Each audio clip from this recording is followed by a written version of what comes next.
आणि आता बातमी एकनाथ शिंदे विरुद्ध गणेश नाईक या वादाच्या नव्या अंकाची आहे। काहीच दिवसांपूर्वी नवी मुंबईतल्या विमानतळावरील कार्यक्रमाच्या निमंत्रण पत्रिकेत एकनाथ शिंदेंचं नाव नव्हतं। यावरून मोठा वाद झालेला।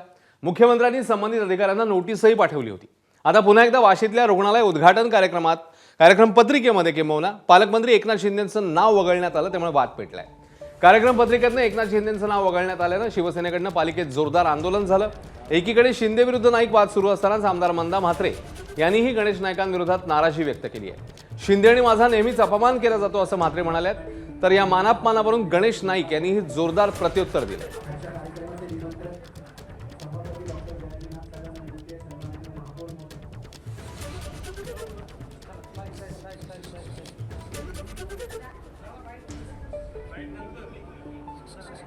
जो आजपर्यंत जो प्रोटोकॉल आलेला आहे त्या प्रोटोकॉलच्या हिशोबाने पालकमंत्र्यांचं तिथं नाव असायला पाहिजे आणि पालकमंत्र्यांना तिला निमंत्रित करायला पाहिजे। जर महापौर बोलत असेल का कुठेही असं पालकमंत्र्याचं काही नाही, मग तिथं का दुसऱ्या मंत्र्याचं नाव का लिहिलेलं आहे का, कुठं छापीलं आहे का महापौरांकडे? मग महापौरांनी उद्घाटन करावं। मग दुसऱ्या मंत्र्यांना बोलवण्याची गरजच काय आहे? का यांचा का घरगुती कार्यक्रम आहे का? आता मी तुला सांगते, मी कंटाळलेली आहे। मला आता बस झालं, मी पक्षालाही सांगून टाकलेली आहे। आता पुढचं काय करायचं ना, पाऊल उचलायचं ते मी उचलणार आहे। आणि माझा प्रत्येक वेळी तिचा अपमान केला जातो। शिंदे साहेब पालकमंत्री आहे, त्यांचा तो होतो, त्यांचं चाललेलं आहे। पण मी तर आमदार आहे ना, मी तर काम करते ना, मी लोकांना वेळ देते ना, इथे सगळ्या उपकरणं मी देते ना।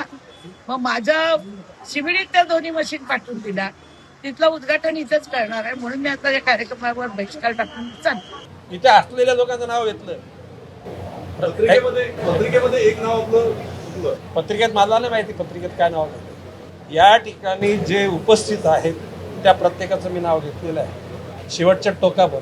मी कुठेही कोणाचा अवमान करा हे कधीच कोणाला सांगितलं नाही। कोणाला शिवी घाला, कोणाला कानफडीत मारा, कोणासाठी कट कारस्थान करा, हे धंदे आमचे नाहीत।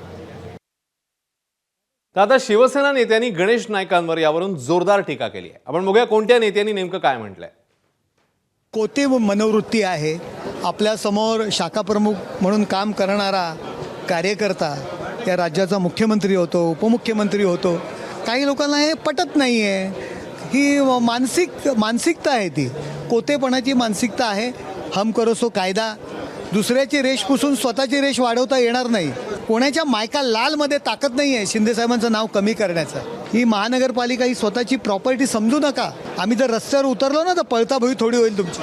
नवी मुंबईमध्ये आता हे वारंवार व्हायला लागलेलं आहे। मी स्वतः माननीय देवेंद्रजी फडणवीस साहेबांशी याबाबत चर्चा करेन। ती निमंत्रण पत्रिका मला मिळाली तर मी देवेंद्रजी फडणवीस साहेबांना देईन। हा प्रोटोकॉलचा भाग झाला। परंतु काही लोकांना जर असं वाटत असेल की माननीय एकनाथ शिंदे साहेबांचं नाव टाकल्यामुळं एकनाथ शिंदे साहेबांच्या कर्तृत्वाला काही फरक पडतो किंवा नेतृत्वाला काही फरक पडतो, तर असे निमंत्रण पत्रिकेमध्ये नाव न टाकायला सांगणारे लोक बालिश आहेत। गेल्या कॅबिनेटमध्ये मी माननीय मुख्यमंत्र्याला मी स्वतः जो यापूर्वी ज्या उद्घाटन सोहळ्यामध्ये एकनाथ शिंदे साहेबांचं नाव नव्हतं या संदर्भामध्ये मी तो प्रश्न उपस्थित केला होता। मुख्यमंत्र्यांनी तात्काळ त्याच्या चौकशीचे आदेश सुद्धा दिलेले होते। जर असा प्रकार पुन्हा घडला असेल तर उद्या कॅबिनेट आहे, उद्या पुन्हा त्या अधिकारावर निश्चित कारवाई केली जाईल।